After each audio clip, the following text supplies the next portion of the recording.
Ya Allah, barusan dibilang ada naik. Tadi aja nggak ada, nanyain ada rumah apa sih? Siapa yang nanyain? Aku semoga nggak ada. Oh, itu. Berapa analisis di? Mana analisis doang, Cok. Ada puisi nggak? Puisi juga.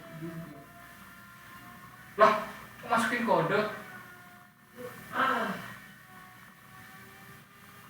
Mana bapak ini?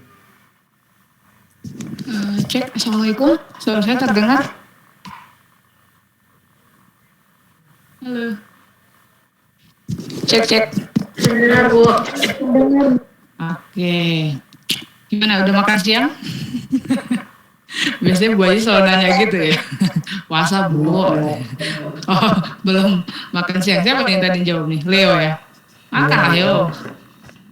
Deh. Nanti kamu lemas lagi kuliah Bu Ayu. Lemas Besti. Leo tadi ikut kuliah LTS nggak? Ikut ibu, ya nggak apa-apa. Ya udah nggak apa-apa Bu. Lu pasrah banget ya. Udah sih kan hari ini kan juga kalau hari Kamis Ibu Ayu kan nggak lama-lama kan. Biasanya kan jamnya yang lama yang di hari Jumat. Tetapi ya aku buka dulu kali ya kelasnya. Assalamualaikum warahmatullahi wabarakatuh. Selamat siang semuanya. Waalaikumsalam. Selamat siang, Bu. Selamat siang, Bu. Oke, Bu Ayu lupa. Ternyata aku belum ngasih filenya ya ke kalian ya. Nak mana nih Miss Bang? Belum, Bu. File kita awal. Nyari yang bagus. Terkait yang tidak bisa absen bagaimana ya, Bu? Udah pakai. Nanti coba saya masukkan manual ya. Coba. Beneran bingung nggak ada? Ada ini. Ngapain bingung? Ya kan? Alhamdulillah malah bingung. Ngapain bingung?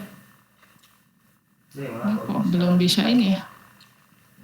Tidak ada yang tidak bisa. Oke, coba yang presensinya. Ini dari RB dulu. Fitriani ada?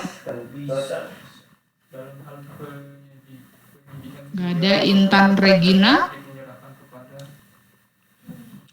Nggak ada. Rahmatika?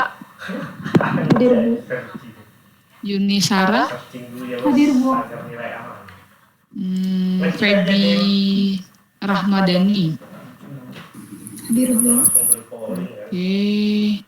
Windy? Login deh. Windy ada? Windy Dela? Login cok. Nggak ada. Oke, tadi yang RB tadi segitu aja yang belum presensi. Maaf, Bu. Ini ada, Bu. Oh, Windy ada. Nah, Semakin lama. kalau yang RA Azizah Anggraini ada? Ya, Azizah nggak ada.Ganistia? Hadir, Bu. Oke, Cindy X Taryani nggak ada. Dimas Zumar? Hadir, Bu. Wulan Sapriliani nggak ada. Maulidia? Hadir, Bu. Hartanti nggak ada. Asyifa Wulan nggak ada. Stefani Mariska? Hadir, Bu. Ngapain banget? Oke. Naila Ulia? Tidak ada. Oke. Bu, maaf. Fitriani hadir, Bu. Udah tak panggil tadi, Bet. Nggak usah lah ya. Nggak usah. Enak Bu banget. hadir, Bu. Ya, nanti Wulan dikasih. hadir, Bu. Ngomong toh, kamu kalau dipanggil diam baik. Enak. Ini jaringannya, Bu. Pilih favorit cuma ibu ini. Jaringannya kenapa jaringannya? Iya. Korupsi adalah 3 menit dinilai. Mau mencet mikrofonnya nggak keangkat-angkat, Bu. Mau mencet nggak keangkat-angkat. Oke. Ya wes, ya berarti presensinya Bu tutup ya ini ya. Untuk mereka play dulu. Oke, kita lanjutkan perkuliahan. Terakhir kita sudah membereskan materi yang tentang karbohidrat ya. Jadi kita sudah belajar terakhir itu tentang bagaimana struktur karbohidrat dan turunannya, kemudian bagaimana fungsi mereka di dalam di dalam tubuh suatu organisme gitu ya, bagaimana fungsi mereka di dalam sel. Nah, hari ini kita akan lanjutkan makromolekul yang ketiga ya, berarti kita udah belajar protein, udah belajar karbohidrat. Nah, kita lanjut lagi makromolekul yang ketiga yaitu lipid. Nah, mungkin Ibu nanya dulu nih sama kalian, biasanya di bahan pangan apa aja sih Nak kita bisa menemukan lipid?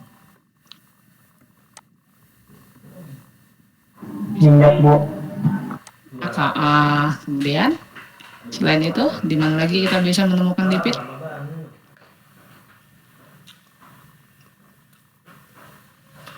Ada yang suka makan telur? Jadi perlu makan telur. Ada, Bu.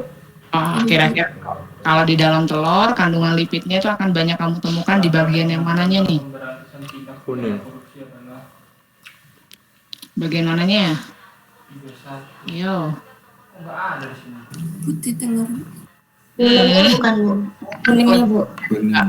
Kuningnya, Bu. Ya di telur mungkin ada ya, tetapi dominannya kalau di putih telur itu adalah proteinnya ya yang kandungannya tinggi. Kalau lipid itu banyak kita kandungannya itu lebih tinggi kita temukan di kuning telur gitu ya. Jadi sebenarnya kalau kita berbicara tentang lipid itu kita akan ketemu dengan banyak sekali bahan pangan yang dekat dengan kehidupan sehari-hari gitu ya yang mengandung lipid.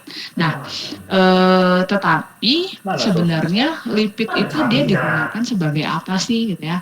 Kan selama ini mungkin yang kamu dengar, kalau udah hubungannya sama lipid atau biasanya kita mengenalnya lemak gitu ya, itu kaitannya sama yang jelek-jelek aja gitu ya. Nah, tapi ternyata lipid itu di dalam sel kita fungsinya itu cukup luas, Nak, ya. Nah, mungkin kalau dia jumlahnya terlalu berlebihan, itu kan juga memang tak baik ya. Sebenarnya nggak cuma lipid aja ya. Kalau kamu ketemu dengan karbohidrat juga gula ya, kalau dia jumlahnya terlalu banyak juga dia tidak bagus. Gitu ya. Nah, tetapi lipid ini tentu saja di dalam sel dia punya peran khusus. Nah, nih ya salah satunya, jadi lipid itu nanti dia sangat berperan dalam membran sel kita ya Nak ya. Jadi mungkin waktu SD atau SMP kamu pernah belajar ya kalau lemak atau lipid itu bisa kita jadikan sebagai cadangan energi gitu ya. Nah, tetapi selain fungsinya sebagai cadangan energi, ternyata lipid itu juga nanti berperan dalam membran sel kita gitu ya. Nah, jadi di gambar yang kamu lihat di sini ada gambar struktur dari organel ya. Jadi kamu lihat di sini ini ada membran sel gitu ya. Membran sel yang kemudian di dalamnya itu kita lihat ada beberapa organel, nih membran selnya ya. Nah, kemudian ada beberapa organel. Nah, ini yang kamu lihat di sini adalah gambar penampang dari sel eukariot ya. Nah, kalau kita lihat antara satu organel dengan organel yang lainnya itu dia pasti dibatasi oleh membran organel. Ya. Nah, kalau kamu melihat struktur dari membran itu sendiri, nah, ternyata lipid itu nanti dia nggak bekerja sendirian, ya. Artinya di dalam sebagai penyusun membran sel itu nggak cuma ada lipid semua, gitu ya. Nah, tetapi nanti dalam menjalankan tugasnya, gitu ya. Jadi lipid itu dia akan bersama-sama ya berikatan dengan protein atau dia berikatan dengan karbohidrat untuk membangun struktur dari membran sel. Ya, nah nanti kita akan bahaslah lebih dalam lagi tentang membran sel. Nah, sebagai membran sel itu tentu saja lipid itu dia tidak, perannya itu tidak kemudian jadi mengisolasi suatu sel itu sendiri ya. Artinya kalau ada membran bukan berarti organel-organel yang ada di dalam sel itu dia akan terisolasi gitu ya, enggak ya, tetapi keberadaan membran itu justru dia sebagai penyaring ya. Jadi nanti membran sel kita itu justru dia yang pada akhirnya dia akan menyaring molekul apa saja, ion apa saja yang bisa masuk ke dalam sel gitu ya. Nah, tentu saja keluar masuknya ion atau molekul dari dalam keluar sel atau dari luar ke dalam sel, gitu ya, itu tentu saja harus mempertimbangkan ya berapa konsentrasi molekul atau ion tersebut di dalam dan di luar sel, gitu ya. Nah, bagaimana nanti cara mengaturnya? Bagaimana peran membran sel nanti dalam proses transport molekul atau ion gitu ya di dalam sel? Nah, nanti kita akan membahas itu pada bagian membran sel tersendiri ya. Nanti rasanya ada di bagian yang lain.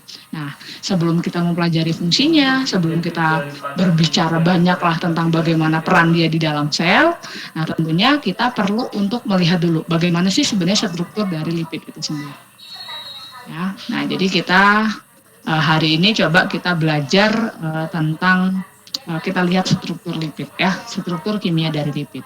Nah jadi struktur lipid itu nanti kita bisa mengkelompokkan dia atau mengklasifikasikan dia menjadi beberapa kelompok. Nah ini mungkin yang pertama kamu pernah dengar lah ya. Jadi kelompok yang pertama itu adalah asam lemak ya atau fatty acid. Nah kalau kamu lihat ya di gambar ini, Ibu hanya menayangkan beberapa contoh dari asam-asam lemak, gitu ya. Nah, tapi sebenarnya kalau kita melihat struktur asam lemak, gitu ya, komponen utamanya nanti kita akan melihat di sini, nah, ya di C yang nomor 1 dari asam lemak itu dia mengandung gugus fungsi apa nih di C nomor 1-nya? Kalau kamu lihat sini, gugus fungsi apa ini, nak? Karboksilat. Aha. Ya, jadi suatu asam lemak itu dia mempunyai gugus fungsinya adalah asam karboksilat. Nah, selain asam karboksilat, dia juga terdiri dari rantai karbon yang sangat panjang.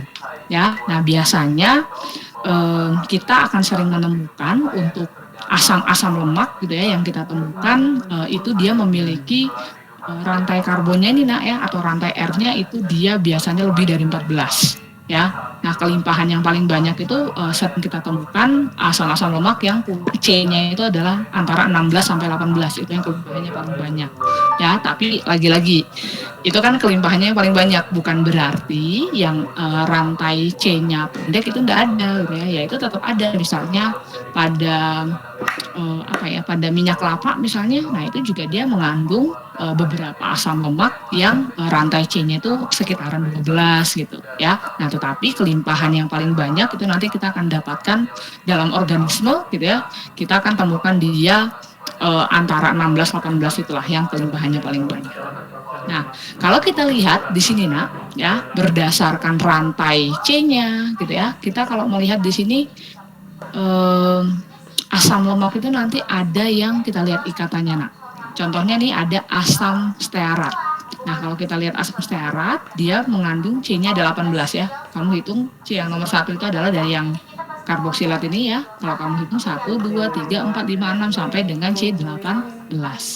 Nah apa bedanya asam stearat dengan asam oleat? Dia sama-sama C-nya 18. Tapi di sini apa bedanya? Asam stearat dengan asam oleat. Apa bedanya di sini? Ikatan timbul. Gimana? Apa bedanya? Di oleat ada ikatan rangkap. Di oleat ada ikatan rangkapnya, gitu ya. Nah, jadi ternyata nanti jenis-jenis asam lemak pun kita akan menemukan ada asam-asam lemak yang memiliki ikatannya tunggal atau biasanya kita mengenalnya itu yang disebut sebagai asam lemak jenuh. Pernah dengar kan ya kalau di iklan-iklan minyak goreng misalnya, wah dia mengandung asam lemak tak jenuh ya, dia mengandung asam lemak jenuh misalnya gitu ya. Nah kalau dia yang ikatannya tunggal, kita menyebutnya dia adalah asam lemak yang jenuh. Mungkin Ibu tuliskan di sini ya.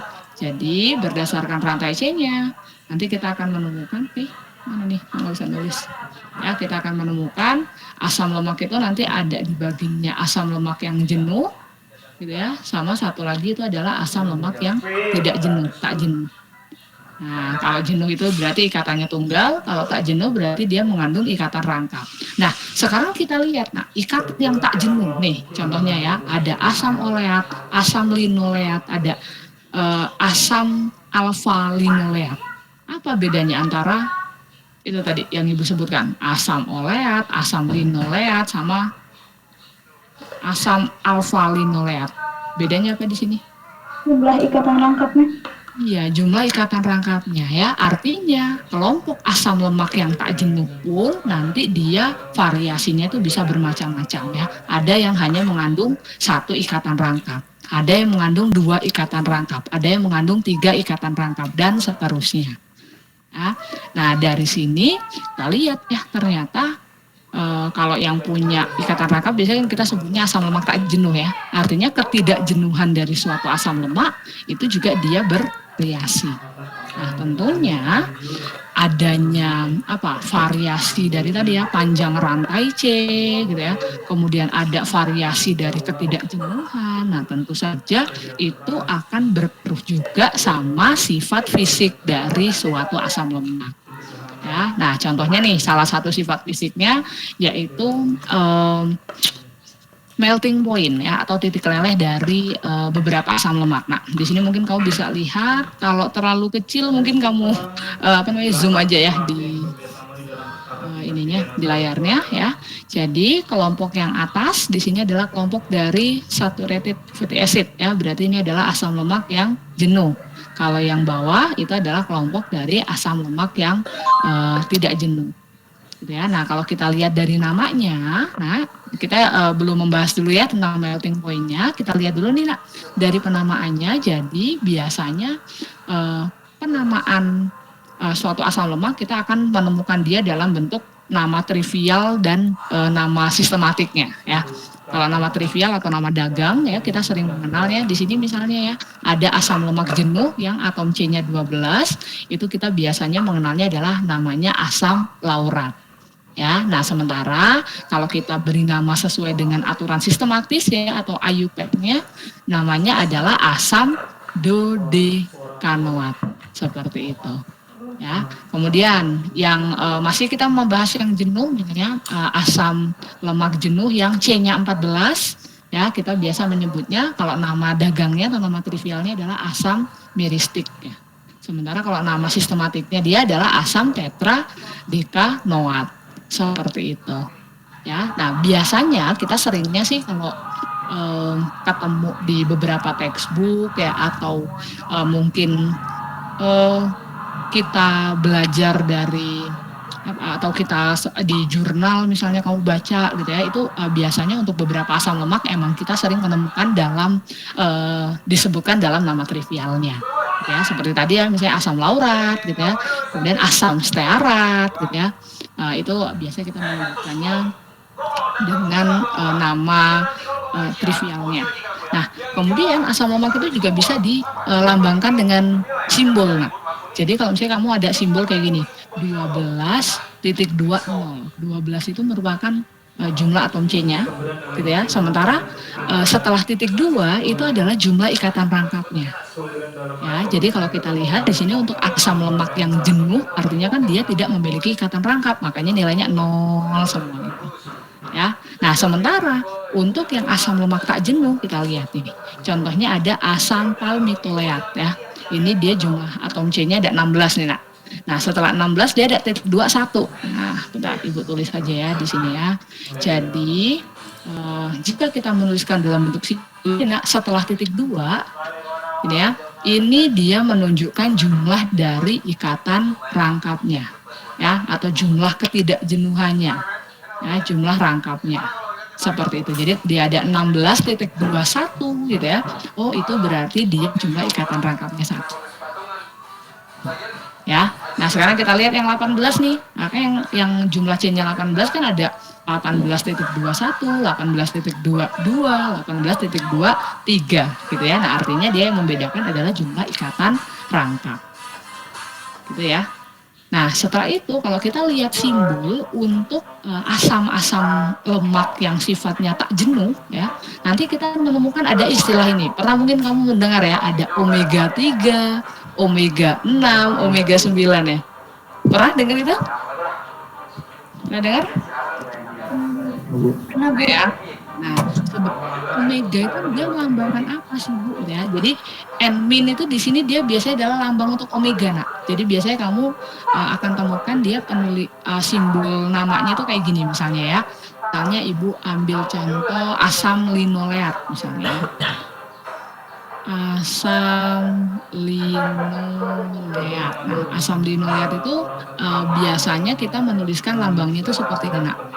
18 gitu ya, 18.2 2 gitu ya, kemudian omega 6 gitu.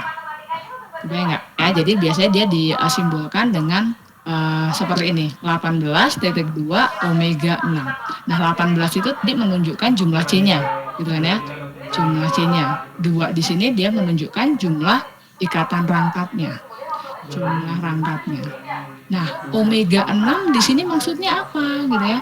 Nah, jadi kalau kamu menemukan lambang omega gitu ya, jadi lambang omega itu artinya kamu menghitung C nomor satunya itu bukan dari yang asam karboksilatnya, Nak.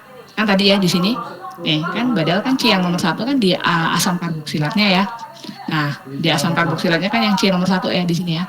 Nah, kalau kamu melambangkan dengan simbol omega, itu kita menghitung nomor satunya itu dari ujung CH3 ini, Nak. Dari ujung CH3. Oke, jadi misalnya kamu punya lambang ya, ada lambangnya misalnya omega 6, misalnya gitu ya. Nah, artinya apa? Artinya adalah kita akan pertama kali ketemu ikatan rangkap itu pada C nomor 6, tapi kalau omega dia dihitungnya adalah dari ujung, dihitungnya itu dari ujung yang CH3. Nyambung nggak? Kayak tadi ya, misalnya kan yang Ibu ambil contoh asam linoleat nih. Berarti kalau kita hitung, asam linoleat itu kan tadi apa? Omega 6 ya, Nak ya. Nih, omega 6 itu berarti nanti kita akan menemukan C rangkap pertama kali itu adalah di C nomor 6, tapi ngitungnya dari ujung. Nih, asam linoleat yuk. Kita hitung ya, berarti ini C nomor 1, nomor 2, nomor 3, nomor 4, nomor 5, nomor 6. Seperti itu. Jadi kalau kamu menggunakan lambang omega, kamu ngitung C nomor satunya itu adalah dari C yang paling ujung ya, atau dari CH3. Bisa ikut? Bisa pahamin? Bisa. Oke, berarti kalau misalnya kamu punya asam oleat, nah di sini. Asam oleat itu berarti omega berapa nih? Yuk, kita hitung sama-sama coba. Kalau asam oleat berarti omega berapa nih? Oh, tadi kan asam linoleat itu omega 6 ya. Kalau asam oleat berarti 1, 2, 3, 4, 5, 6, 7, 8, 9 ya. Berarti asam oleat itu ya biasanya ada juga yang menyebutnya dia adalah sebagai omega 9. Ngerti ya sekarang maksudnya ya? Kalau kamu dengar iklan gitu ya, ada mengandung omega 3, mengandung omega 6, mengandung omega 9. Nah, sebagai lulusan kimia nanti kamu jangan ini ya, mahasiswa kimia harus tahu apa maksud dari omega tersebut. Oke, sampai sini bisa ikut untuk lambang omega. Ya, jadi Bu di sini ya, omega itu dia adalah letak C rangkap pertama, gitu ya Bu nulisnya ya. C rangkap pertama dihitung dari ujung CH3. Maksud nggak kalau Ibu nulisnya kayak gitu? Dihitung dari ujung CH3. Mungkin Ibu tuliskan kayak gitu aja ya. Bisa ikut sampai sini? Bisa? Bisa, Bu. Bisa, Bu. Oke, nah itu ya kalau kita menggunakan simbol yang omega. Ya, kalau pakai simbol omega itu kita ngitungnya dari ujung CH3. Nah, tetapi kalau misalnya kita kembali lagi mengikuti aturan tata nama yang sistematis ya, atau yang IUPAC ya. Nah, kalau kamu menggunakan tata nama yang sistematis ya tetap ikuti aturan IUPAC-nya ya. Kalau misalnya aturan IUPAC biasanya ngitungnya dari mana, Nak? Kalau misalnya kamu punya struktur yang kayak gini, ya. Kalau aturan IUPAC misalnya asam oleat. Jadi kalau aturan IUPAC-nya kita menuliskan C rangkapnya itu ngitungnya tetap harus dari COOH gitu ya, dari asam karboksilatnya. Makanya kalau kita lihat di sini asam oleat ya, asam oleat coba kita lihat. Nih, asam oleat itu kalau nama IUPAC-nya kita bisa beri nama dia 9 okta dekanoat acid ya, asam dekanoat. 9-nya di sini dia menunjukkan adalah letak rangkapnya ya. Nah, ini adalah letak rangkapnya nih. di C nomor 9, tapi kalau dia nama sistematis berarti C nomor 9 kamu hitungnya dari ujung COOH gitu. Nah Bu, kalau misalnya ikatan rangkapnya dia lebih dari 1, nah misalnya kayak asam linoleat nih, dia ikatan rangkapnya ada di nomor berapa aja? Ada di nomor 9 sama di nomor 12 gitu kan. Makanya kita nanti menyebutkan namanya dia adalah asam 9,12 ya, okta, deka, di gitu ya. No, dinoat ya. Nah, dekadinoat seperti itu.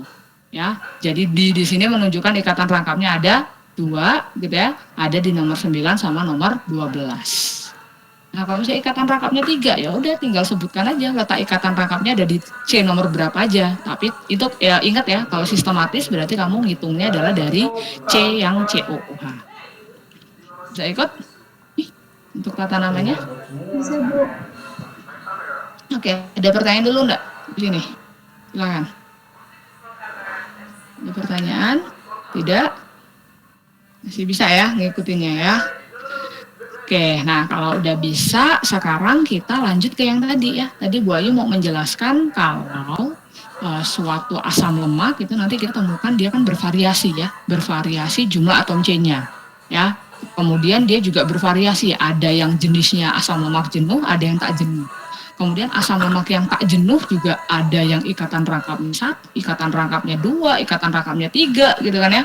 Bahkan ada yang ikatan rangkapnya 6 ya, yang sering kita kenal dengan nama DHA. Ya mungkin kamu pernah inilah ya, sering mendengar itu gitu ya. Nah, artinya apa? Adanya variasi jumlah atom C, kemudian adanya variasi jumlah ikatan rangkap itu tentu saja akan berpengaruh terhadap sifat fisik ya. Salah satunya adalah titik leleh dari suatu asam lemak. Nah ini kita coba lihat di tabel ini.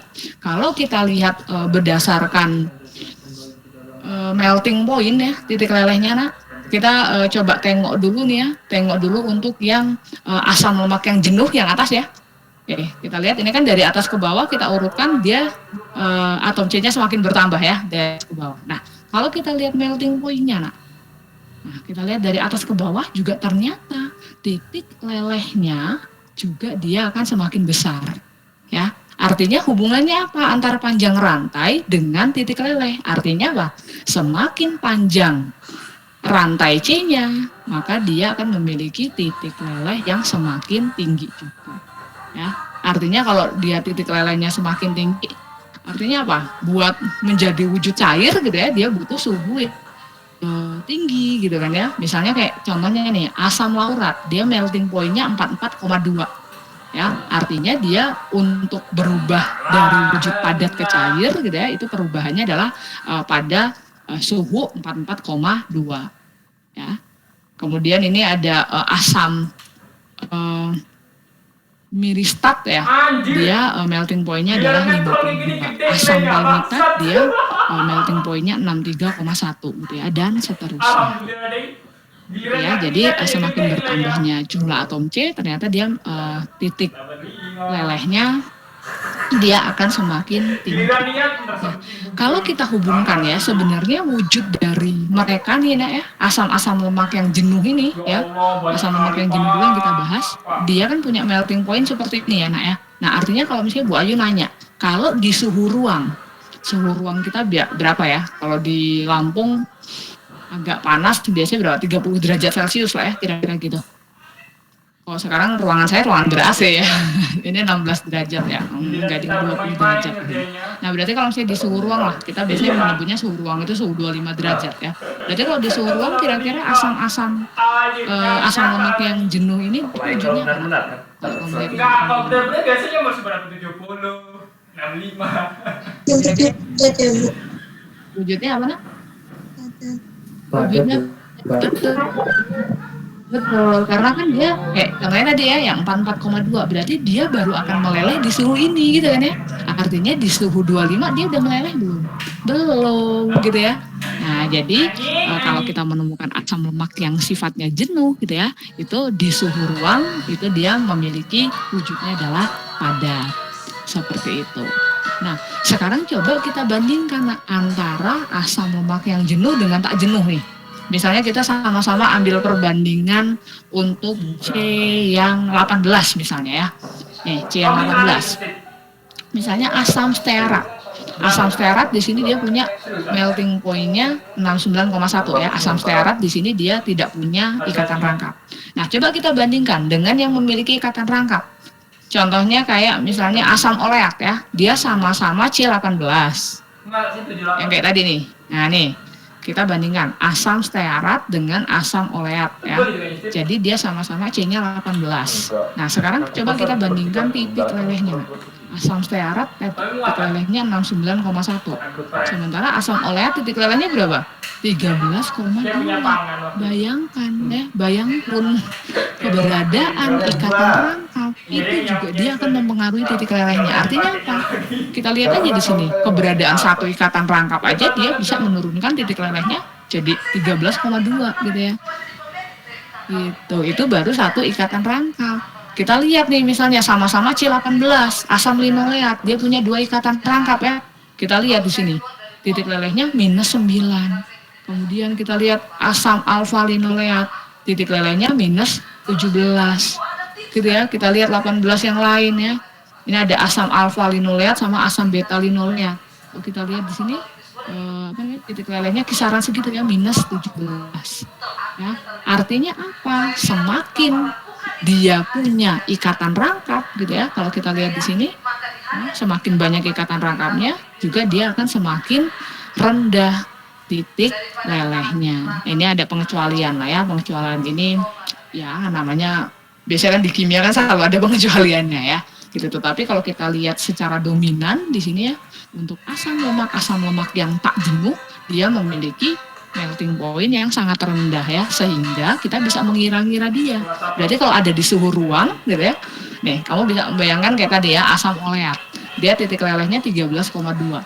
Artinya dia di suhu 13,2 derajat meleleh tuh. Berarti asam oleat kalau di suhu ruang dia wujudnya apa nak? Di suhu ruang asam oleat. Air. Gitu ya. Jadi kita bisa membedakan gitu ya, wujud antara yang asam lemak jenuh dengan asam lemak yang tidak jenuh. Itu apa namanya? Maksudnya kita mau, ini kira-kira di suhu ruang dia wujudnya apa ya? Ya tinggal dilihat aja melting point dari mereka. Seperti itu ya. Nah, ini bisa kita hubungkan nih. Berarti kita bisa menghubungkan dia di dalam tubuh kita. Biasanya kan suhu tubuh kita berapa tuh kisarannya? Normalnya kan suhu tubuh kita 37 derajat ya. Ya enggak? Nah, artinya kamu bisa membayangkan, misalnya kamu mengkonsumsi makanan ya mengandung asam lemak ini, nah berarti kira-kira dia di dalam tubuh dia wujudnya apa? Nah, bisa kamu deteksi berdasarkan titik lelehnya gitu. Jadi kamu bisa bayangkan tuh, tadi kalau kamu bertemu dengan asam lemak yang jenuh, melting point-nya kan dia apa? Di atas suhu tubuh kita ya nak. Nah, di atas 37 derajat kan, artinya di suhu 37 ketika kita misalnya mengkonsumsi apa? Contohnya misalnya margarin ya, salah satu. Contohnya margarin itu kandungan asam lemak jenuhnya itu lumayan misalnya. Ya mungkin kamu kalau mengkonsumsi margarin misalnya apa? Margarinnya untuk goreng telur ya biasanya gitu kan. Pengganti minyak bu, minyak lagi mahal, aku gorengnya pakai margarin.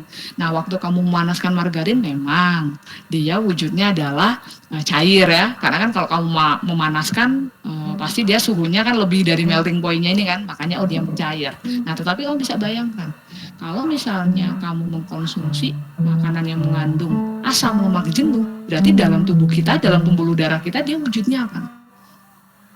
Wujudnya apa? Nah, itu ya. Jadi kamu bisa membayangkan, makanya mungkin kamu nggak pernah dapat kabar nggak dulu itu yang katanya kalau misalnya kita habis makan makanan yang berlemak, itu kalau bisa minumnya apa? Minumnya jangan minum es gitu ya, ininya ya. Nah sebenarnya ya itu mungkin cukup berpengaruh, tapi yang lebih signifikan kita bisa melihatnya berdasarkan melting point-nya. Seperti itu ya. Jadi emang lebih baik ya kita mengkonsumsi makanan-makanan yang mungkin dia mengandung asam lemaknya adalah dari golongan asam lemak yang tak jenuh ya. Karena kan kamu bisa membayangkan kalau misalnya padat di dalam darah apa yang terjadi, ya mungkin aja dia bisa akhirnya menyebabkan apa? Plak ya nak ya. Ya, kalau udah asam lemak yang berperan ya, atau mungkin ada penumpukan lemak di dalam pembuluh darah kamu, itu penyakitnya bisa macam-macam ya. Kalau misalnya yang tersumbat adalah pembuluh darah yang menuju ke jantung, ya itu nanti jadinya bisa ada penyakit yang namanya serangan jantung ya. Kalau misalnya dia menyumbatnya di pembuluh darah yang menuju ke otak, nanti bisa jadi dia yang menyebabkan stroke gitu ya. Nah, makanya kamu mesti mesti pintar untuk memilah dan memilih ya bahan pangan apa sih yang kira-kira bagus untuk kamu gitu. Tapi emang segala sesuatu yang berlebihan itu yang perlu diingat. Oke, nyampe sini dulu, ada yang mau ditanyakan nggak? Silakan. Izin bertanya Bu, kan kalau kenapa ya Bu ikatan rangkap ini di asam lemak itu membuat penurunan melting point Bu? Kan kalau yang diketahui sebelumnya, kalau semakin banyak ikatan rangkap maka titik lelehnya itu semakin tinggi Bu. Oh, yang di ini kebaliknya, kalau hubungannya sama titik didih meren ya? Oh iya Bu, titik didih Bu, maaf Bu. Iya. Nggak fokus Bu. Nah, jadi kalau bedakan ya antara titik leleh dengan titik didih ya nak ya. Kalau titik didih kan berarti kaitannya biasanya titik didih itu kan dikaitkan dengan pemutusan ikatan ya. Jelas kalau dia ikatannya rangkap, itu berarti dia pasti akan memiliki yang lebih tinggi. Nah, tapi dalam hal ini dia berbanding terbalik ya dengan melting point. Justru kalau melting point adalah keberadaan ikatan rangkap, itu justru dia akan menurunkan titik leleh dari suatu asam lemak. Atun. Baik Bu, terima kasih Bu. Oke ya. Jadi jangan kebalik ya. Kalau titik didih, kalau titik leleh enggak justru ya. Ini udah ngomongin makanan mulu ya di kolom chatnya ya. Mungkin ada lagi, silakan yang mau bertanya. Sudah? Kalau enggak ada pertanyaan lagi, kita lanjut ya. Kita baru membahas untuk kelompok pertama ya, kelompok asam lemak. Nah tadi kan Ibu udah bilang ya, kalau lemak atau lipid itu dia punya beberapa klasifikasi ya. Tadi yang pertama adalah asam lemak. Nah yang berikutnya nanti kita akan mengenal lipid itu dia dalam bentuk triacylglycerol. Ya, jadi kelompok yang kedua itu adalah kelompok triacylglycerol. Nah ini yang nanti kita manfaatkan sebagai sumber energi ya, tetapi dia bukan sumber energi utama nak. Kita tahu ya, yang sebagai sumber energi utama siapa? Makromolekul. Karbohidrat. Dan di dalam tubuh karbohidrat itu kan menjadi bahan bakar utama ya untuk pembentukan energi. Nah, tetapi tubuh kita, sel-sel kita itu dia juga bisa menyimpan cadangan energi dalam bentuk karbohidrat ya, dalam bentuk glikogen. Mungkin kamu masih ingat ya. Nah, artinya apa? Ketika badan kamu butuh untuk segera menghasilkan energi gitu ya, misalnya cadangan glukosanya sudah habis, maka dia akan memecah glikogen ya sebagai sumber energinya. Nah, tetapi kalau misalnya kita dalam kondisi berpuasa, mungkin kalau puasanya kita ya berapa? Kalau di sini kisaran berapa jam kita puasa ya? 13 jam atau lebih gitu ya. Ya, mungkin kita masih bisa lah mendapatkan asupan energi itu dari cadangan glikogen kita. Nah, tetapi kalau misalnya kan ada sih beberapa negara yang dia puasanya tuh lama banget ya nak ya. Biasanya itu negara yang yang mendekati kutub utara ya biasanya ya. Yang daerah-daerah yang subtropis itu kan ada kan yang dia berpuasa atau mataharinya itu dia lebih lama ya, mataharinya itu terlihat dia lebih lama tuh. Ada kan yang nyampe puasa berapa 16 jam ya, atau ada bahkan yang sampai 20 jam gitu. Nah, dalam kondisi berpuasa yang ya plus minus lebih dari 16 jam tentu saja pasokan cadangan karbohidrat kita yang dalam bentuk glikogen itu tidak bisa memenuhi kalau misalnya kita dalam kondisi berpuasa ya, itu misalnya lebih dari 16 jam. gitu ya. Nah, artinya kan kamu tetap harus beraktivitas ya. Kayak misalnya sekarang Bu Ayu ngomong juga ini pasti butuh ATP gitu ya. Kemudian misalnya kamu menyiapkan hidangan untuk berbuka puasa misalnya kan itu kan juga butuh ATP. Nah, akhirnya ATP-nya diambilnya dari mana? Ya dari cadangan lemak yang ada di dalam sel-sel kamu. Nah, cadangan lemaknya itulah yang nanti kita simpan dalam bentuk triacylglycerol. Jadi inilah yang nanti kita jadikan sebagai sumber energi kita. Ya, nah kita bisa dapatkan dia dari tadi udah disebutkan ya, dari minyak ya, minyak kelapa, minyak wijen ya, atau dari beberapa makanan. Mungkin dia juga mengandung triacylglycerol, gitu ya. Jadi kita bisa mendapatkan dialah dari sumber bahan pangan yang kita konsumsi sehari-hari.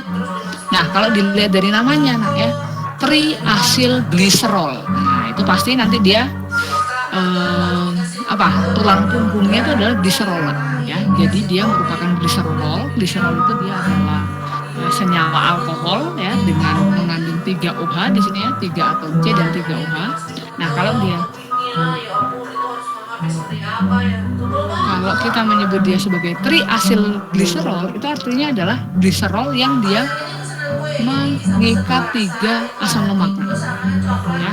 Jadi kalau kamu bayangkan asam lemak kan tadi ada gugus fungsi karboksilat ya, COOH-nya di sini.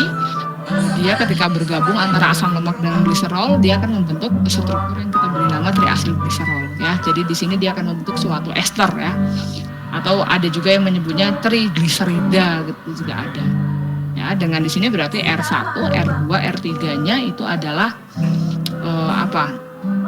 asam lemak ya. Di sini ya bergantung dia C-nya berapa ya. Jadi ini adalah asam lemak 1, asam lemak 2, asam lemak 3.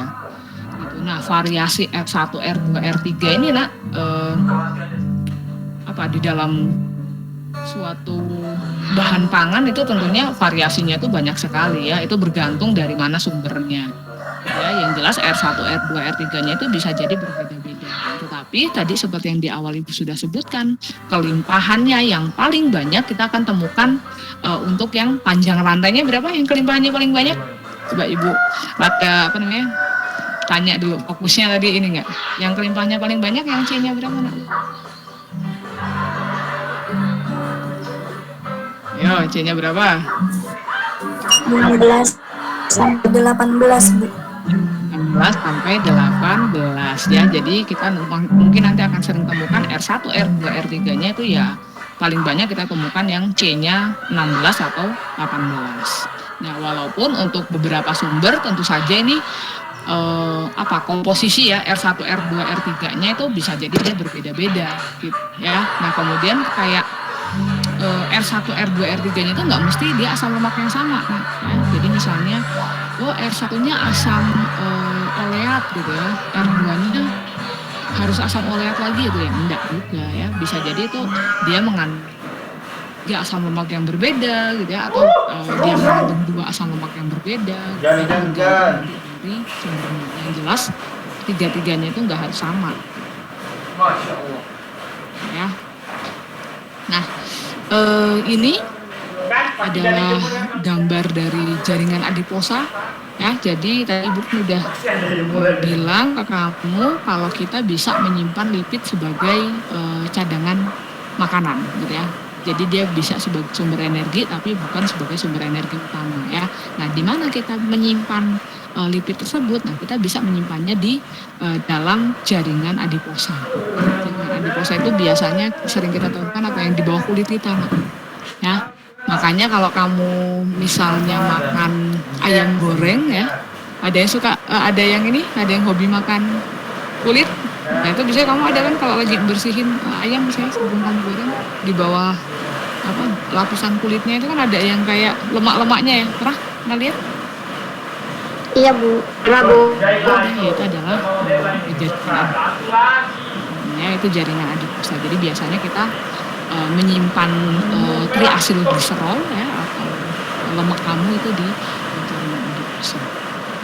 Untuk selanjutnya ya kalau misalnya badan kamu udah memberi sinyal kalau ini cadangan karbohidratnya udah habis nih gitu, harus segera memecah dari cadangan lemak. Nah, baru dia nanti akhirnya diproses seperti itu. Tapi kita nyimpannya adalah di jaringan adiposa. Seperti itu. Nah, ini contoh dari triasylgliserol ya nak ya. Jadi kalau kita lihat di sini ini antara C1, C2, C3-nya dia berbeda-beda ya. Kalau kita lihat C1-nya dia adalah asam palmitat ya. Nih asam palmitat, C2-nya itu adalah asam linoleat, ya. C3-nya itu adalah asam stearat. Gitu. Jadi untuk penamaannya seperti apa? Yang pertama kita cari dulu tulang punggungnya. Tadi Bu Ayu bilang kan kalau tulang punggungnya itu adalah gliserol ya. Nah setelah itu kamu beri nomor. Beberapa sumber ada yang menuliskan aturan penomoran itu dinomori dari yang C-nya lebih sedikit.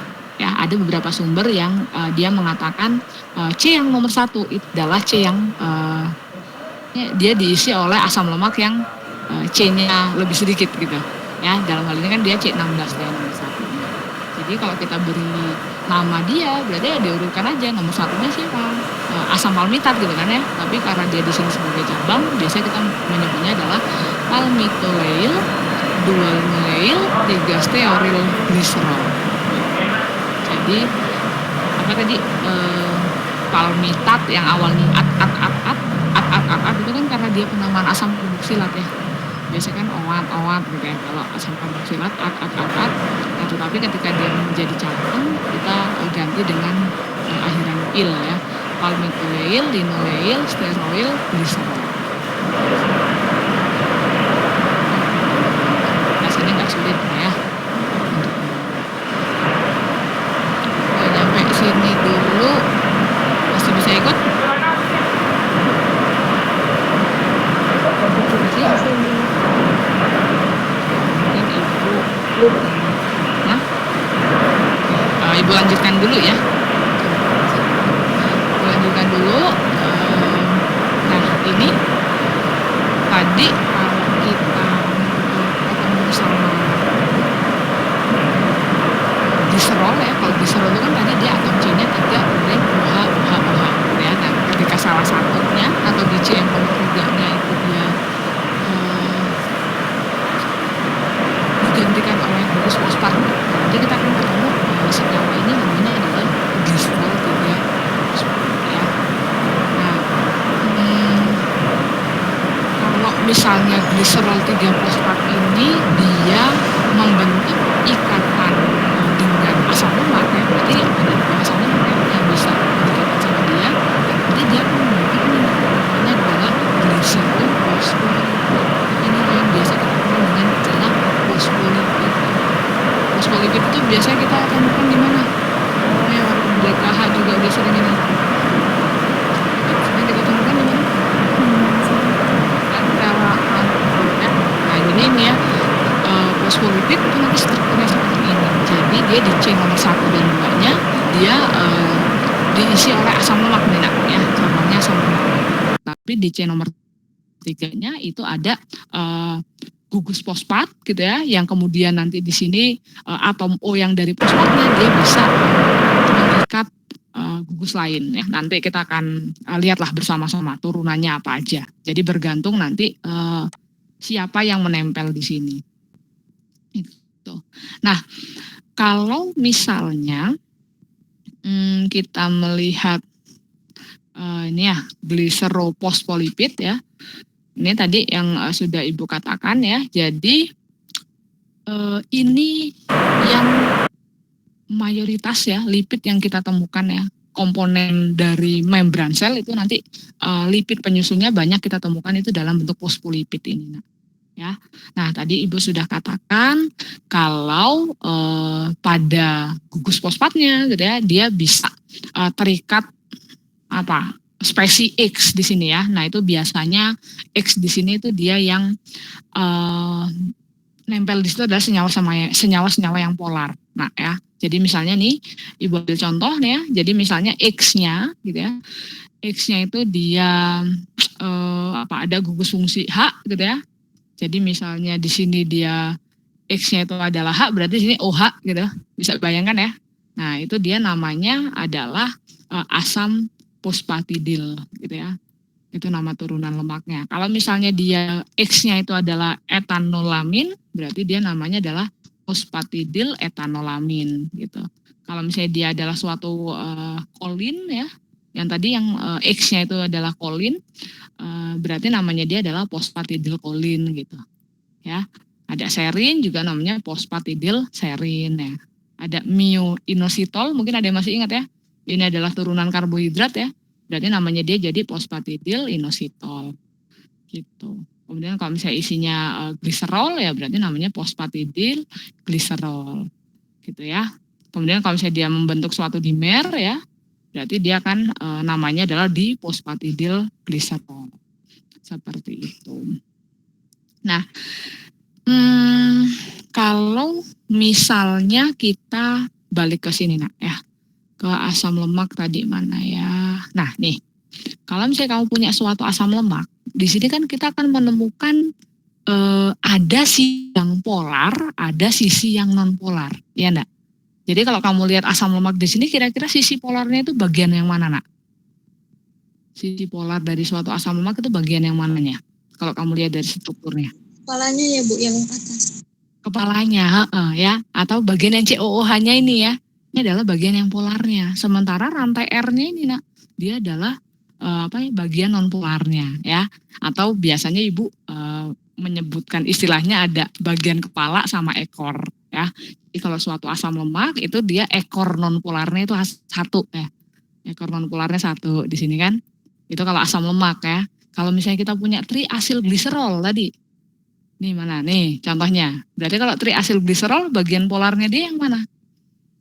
Bagian polarnya yang mana? Bagian polarnya itu yang sini nak. Nih ya, kepalanya itu yang sini. Kebayang nggak? Ini kelihatan nggak kursor Ibu ya? Nah ini adalah bagian polarnya. Nah sementara ekornya ini, ekornya itu adalah ekor yang non polar.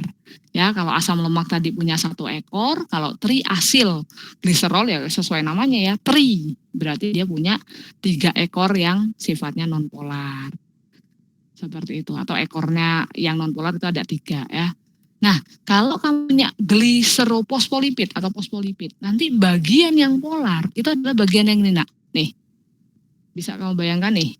Nih bagian yang ini adalah bagian yang polarnya. Ya, yang warna hijau, biru sama hitam ini, nah ini adalah bagian polarnya. Bagian non polarnya itu adalah ini, ya. Rantai R-nya ini adalah bagian non polarnya. Sehingga kalau kamu nanti, nah gini ya, kalau kamu gambarkan ya, atau misalnya kita lihat ini bentuk space filling model dari ini apa nih, fosfatidilkolin ya, ini adalah senyawa fosfatidilkolin. Nah tadi kan yang terikat sama gugus fosfat, Ibu udah bilang ya tadi adalah senyawa-senyawa yang polar ya. Nah berarti nanti bagian yang ini nak, itu adalah bagian polarnya. Nah dalam hal ini kamu bisa melihat nih, nanti kalau di space filling model ini bagian polarnya yang ini nih, kelihatan nggak ya? Kepala ini gitu ya, itu adalah bagian polarnya. Nah, sementara bagian non polarnya itu adalah yang ini. Ya, bagian non polarnya itu adalah yang ekor atau rantai R asam lemaknya ini. Ini ya, ekornya ini dia yang bagian non polar. Lah, ini kenapa Bu? Kok dia bengkok ya? Karena di sini dia di C yang nomor 2 itu ada apa? Oleat ya. Asam oleat itu kan dia adalah asam lemak yang tak jenuh, ada ikatan rangkapnya ya. Ya tentu saja kalau ikatan rangkap kan dia bentuk geometrinya kan juga pasti berbeda seperti itu ya. Nah makanya kalau kamu lihat ya fosfolipid ini nak, kan kamu lihat kalau misalnya dia R-nya itu adalah kamu temukan mengandung ikatan rangkap gitu ya, kamu bisa bayangkan ini cuma satu ya nak ya, satu fosfolipid di sini. Kalau misalnya kamu punya banyak gitu ya, nah itu tentu saja dia akan memiliki bentuk yang acak ya, atau entropinya dia akan semakin besar ini kan, ya enggak? Kalau dibandingkan kalau misalnya dia ikatannya tunggal ya, atau dia asam lemaknya jenuh gitu ya. Kan kalau yang lurus-lurus gini kan relatif lebih rapi kan strukturnya gitu. Ya, biasanya kan kalau yang acak-acakan itu dia akan memiliki entropi dia yang lebih besar. Seperti itu.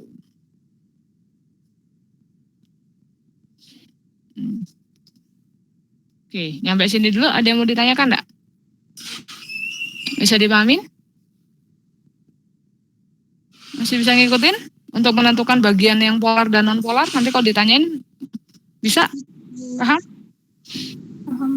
Jadi kalau misalnya kamu suruh menunjukkan mana bagian polarnya, mana bagian non polarnya, itu nanti dipahami. Nah, ini slide yang terakhir deh ya, nah ya. Ini yang terakhir di sini, kalau misalnya kamu punya suatu fosfolipid, tadi kan Ibu udah bilang ya, fosfolipid itu C1 sama C2-nya dia isinya adalah asam lemak ya. C3-nya dia adalah yang gugus fosfatnya. Nah, sebenarnya kita nanti bisa, misalnya kamu pengen tahu ya, fosfolipid itu nanti komposisinya apa ya? Asam lemak yang ada di C1 sama C2 itu asam lemak apa ya? Kemudian yang menempel di fosfat itu gugus fungsi apa senyawa apa di sini. Nah, kita bisa kalau misalnya kamu pengen tahu ya, siapa yang ada di R1, R2 gitu ya, itu kita bisa menganalisisnya dengan bantuan dari enzim. Nah, ya mungkin kamu masih ingat kan kalau enzim dia bekerja secara spesifik gitu ya. Nah, jadi kita bisa nanti di sini minta bantuan dari enzim fosfolipase ya. Artinya kalau kamu punya enzim fosfolipase A1 gitu ya, nama enzimnya fosfolipase A1, dia yang akan memutuskan ini nak ya, ikatan pada di bagian yang sini ya, di C yang nomor 1 ini. Kalau dia yang fosfolipase A1. Kalau fosfolipase A2 dia akan motongnya di sini nak. Ya, di bagian yang sininya. Artinya kalau dia menggunakan fosfolipase A1, berarti ini kan kepotong ya. Nah, kita akan menghasilkan ini yang Ibu tandain ini. Nah, itulah yang nanti kita analisis lebih lanjut, senyawa apa dia yang terkandung di situ. Ya. Nah, jadi dipotong dulu dengan menggunakan enzim. Kalau kamu ingin memotong di bagian fosfatnya, nah nanti kamu bisa menggunakan fosfolipase C. Kalau fosfolipase C dia motongnya di bagian sini. Ya. Fosfolipase D dia motongnya di bagian ini gitu. Jadi ini misalnya Ibu ambil contoh ya, ada suatu fosfolipid, kemudian dia dipotong dengan fosfolipase A. A-nya adalah yang A2, artinya dia kepotongnya di bagian sini kan. Nah, ini ya, di bagian sini. Sehingga nanti kita akan menemukan ini ya, asam lemak yang ada di C2 gitu ya. Untuk selanjutnya kita bisa analisis. Cara analisisnya seperti apa ya? Kita bisa menganalisisnya apa? Menggunakan ini bisa ya, kromatografi ya kita bisa ya. Kemudian untuk selanjutnya untuk penentuan strukturnya gitu juga bisa. Biasanya kita pisahkan dulu, baru nanti kita tentukan senyawa apa itu ya. Artinya kita bisa untuk melihat komposisi dalam fosfolipid itu biasanya sih yang sering kita gunakan tekniknya itu adalah dengan melibatkan enzim. Seperti itu. Oke. Nah, kalau ini plasmalogen ya, dia adalah turunan dari fosfolipid. Nah, ini bedanya apa? Ini ya, ini kan C nomor 1 nih yang Ibu tunjukkan. Ini C nomor 1, C nomor 2, C nomor 3. Kan tadi kalau fosfolipid ciri-cirinya di C nomor 3-nya adalah gugus fosfatnya kan. Gitu kan. Nah, C nomor 1 sama nomor 2 itu adalah asam lemaknya kan. Nah, tetapi kalau plasmalogen ya, itu adalah senyawa turunan dari fosfolipid yang C nomor 1-nya itu dia bukan asam lemak lagi nak, di sini yang mengisi. Ya, yang mengisi dia bukan ester ya, ini CO ya. Dia kan ikatannya ester di sini. Nah, tapi ikatannya adalah ester. Gitu ya. Nah, itu biasanya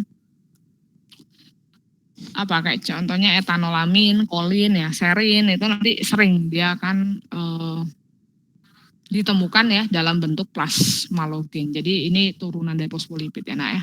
Diingat-ingat C nomor 1-nya itu isinya bukan asam lemak ya, tetapi ini bisa diisi dengan senyawa apapun gitu ya yang mengandung ikatan ester di sini.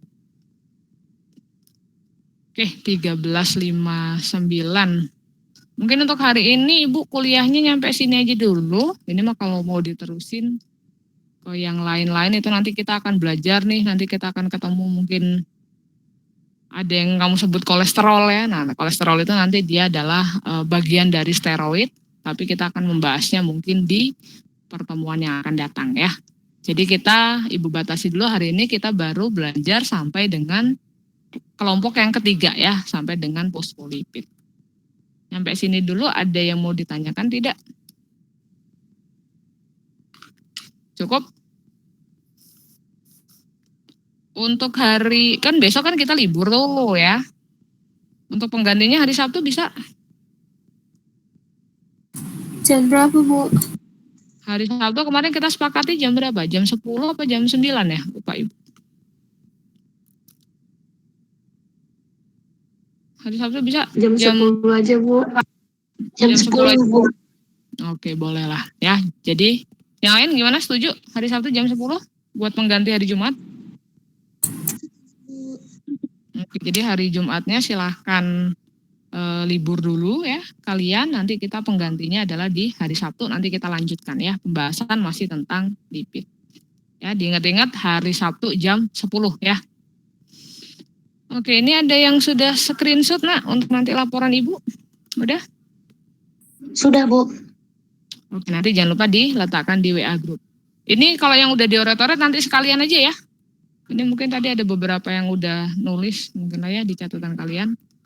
Nanti Ibu serahkan kalau udah, ini kan pembahasannya baru berapa slide ya. Nanti kalau udah banyak slide yang Ibu coret-coret, baru Ibu kasih ke kalian ya slide-nya. Oke, terima kasih untuk hari ini. Kita tutup kelas kita sampai sini. Insya Allah ketemu lagi hari Sabtu jam 10 ya, dengan link Gmeet yang sama.